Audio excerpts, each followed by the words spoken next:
নিষ্ঠাবান হতে পারছি, শেখবার আগ্রহ তৈরি হচ্ছে। আমরা ভালোটাকে ভালো বলি, দর্শক নিশ্চয়ই আসবেন এই যে প্রত্যাশা, এই অপটিমিস্টিক জায়গা থেকে। থিয়েটার দেখতে যাবে বলে তার কি সমাজের মানে নিজের পরিবারের প্রতি কোনো দায়িত্ব নেই?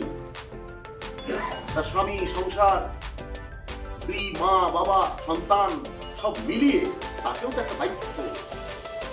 আর কি কঠিন একটা সময়ে, মূল্য বৃদ্ধির কি কঠিন সময়ের মধ্যে আমরা পড়েছি। একটা সামান্য কিছু একটা বিস্কুট কিনতে গেলে এখন 5 টাকা দাম, একটা চা বিস্কুট খেতে গেলে যেখানে 20 টাকা চলে যায়। অথচ কিছুদিন আগে পর্যন্ত আমরা 20 টাকায় মানে মোটামুটি ব্যাগ ভর্তি কি সবজি ফিরে আসতে পারতাম আমাদের। ফলে এই যে একটা lot of money you can earn from that, but theater will make you a good person. এটা আমার কথা নয়, এটা তো তার কথা। কনস্ট্যান্টিন স্টানিস্লাভস্কি। আমি শুধু উচ্চারণ করলাম না। এই যে ব্যাপারটা,